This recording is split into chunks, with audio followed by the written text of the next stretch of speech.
Hey guys, it's Kenny. I'm coming to you live from Real Estate Technology South. It's a conference in Atlanta. Just got a couple thoughts from a few sessions I've sat in on today. I want to share them with you. Don't worry, they're not specifically related to real estate, so I think there's something here for everybody.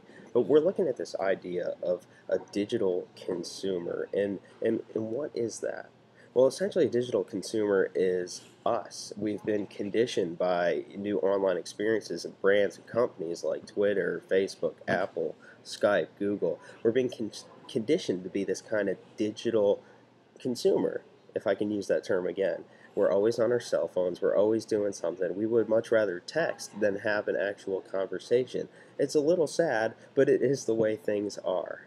But here are a few things that a digital consumer expects. First, they're looking for a beautiful, intuitive design. Think about your last interaction on Amazon.com or even with Google. It's just easy and simple.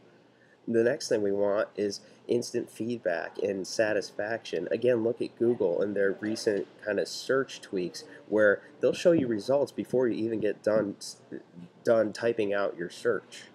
The third thing is we want a personalized experience. If you go on your local newspaper's website or even on iGoogle or anything like that, we want to be able to tailor that experience to give us relevant and personalized information. Now, with these new demands and these new expectations, it puts the onus on businesses and on even on churches and nonprofits to meet the new digital consumer where they're at. Uh, this I've kind of got 3 points that I want to touch on that deal with that. The first is we need to graduate from hype to reality. For a long time, Facebook was hype, Twitter was hype, all this stuff. It was the new buzzword. It was the new thing to do, and everybody just started doing it. Or not everybody, but most people started doing it just because it was the thing to do.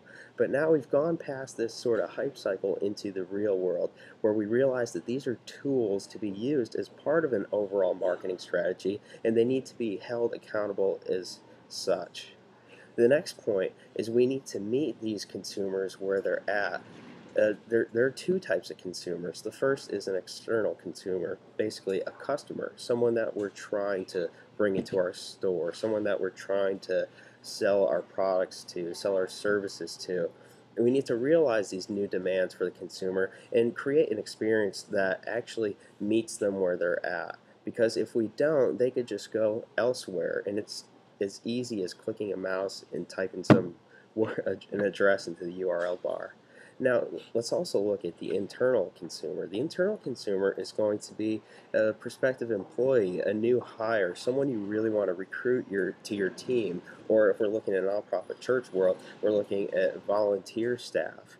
They're consumers too, and they have these types of expectations. If you want, the newest, brightest batch of talent of your local university to come and work for you, you're going to have to create an experience that actually speaks to their needs. Because if not, they're going to go elsewhere, and you're not going to get that top-notch talent for your organization.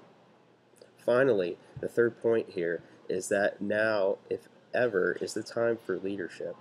Because when we start changing these things up, we're experiencing this paradigm shift, and it's going to throw your organization into a bit of an upheaval if you let it.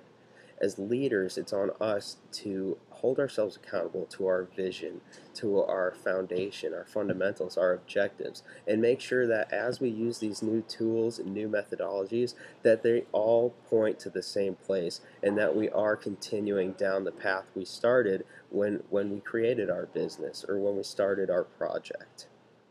Guys, I hope that helps. I hope that's relevant information for you. I'm going to try my best to do a few more updates from the conference here, but if not, I hope you all have a great weekend and you stick around because next week we're starting a new series on the blog. Thanks.